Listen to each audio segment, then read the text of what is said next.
नहमदुहु व नुसल्ली व नुसल्लिम अला रसूलिहिल करीम। कुरान व अहादीस पर अमल के साथ साथ उसका अदब करना भी लाजिम है। कुरान व हदीस पर अमल तो काफ़ी अरसे से उम्मत मुस्लिमा ने छोड़ दिया है, लेकिन अदब किसी हद तक था। आजकल कुरान व हदीस का जो अदब एहतराम है वो भी ख़त्म होता जाता है।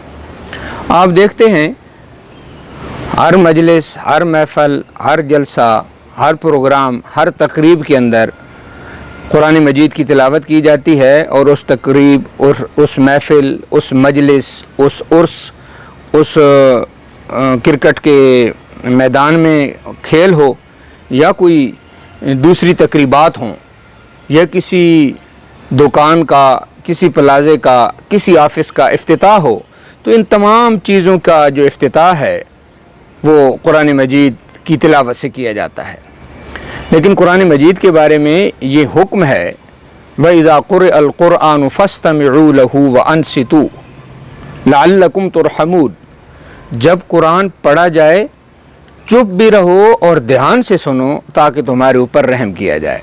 यानी जब कुरान की तिलावत की जा रही हो, कुरान पढ़ा जा रहा हो और उसकी आवाज़ आप तक आ रही हो, तो खामोश रहना और तवज्जो और ध्यान के साथ सुनना ये लाजिम और ज़रूरी है। अगर आपको समझ आ रही है या नहीं आ रही उसके माना और मफ़हूम की, लेकिन फिर भी खामोश रहना और तवज्जो और ध्यान के साथ उसका सुनना ये लाजिम और ज़रूरी है।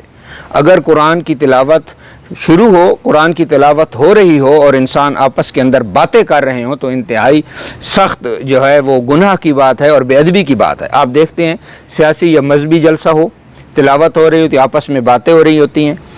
इसी तरह किसी दुकान का, किसी ऑफ़िस का इफ्तिताह हो, कुरान की तिलावत हो रही है तो आपस में बातें हो रही होती हैं, तो ये कुरान के साथ ये बेअदबी है।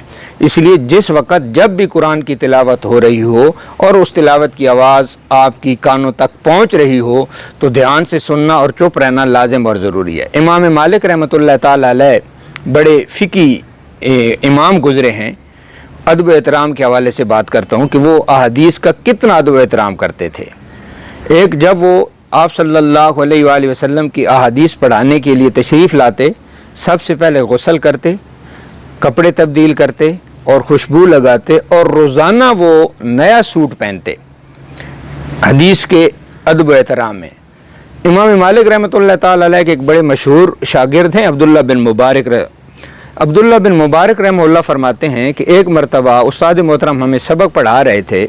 सबक के दौरान हमने देखा कि थोड़ी थोड़ी देर के बाद किसी तकलीफ़ की वजह से उस्ताद मोहतरम का जो चेहरा है वो जर्द हो जाता है।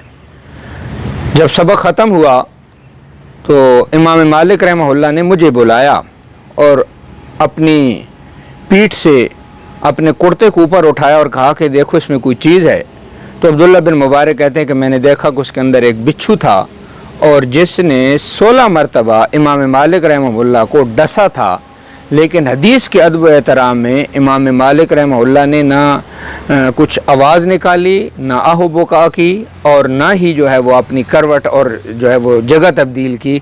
हदीस के अदब एहतराम में वो बैठे रहे और हदीस पढ़ाते रहे। 16 मरतबा बिच्छू ने डसा और वो हिले नहीं।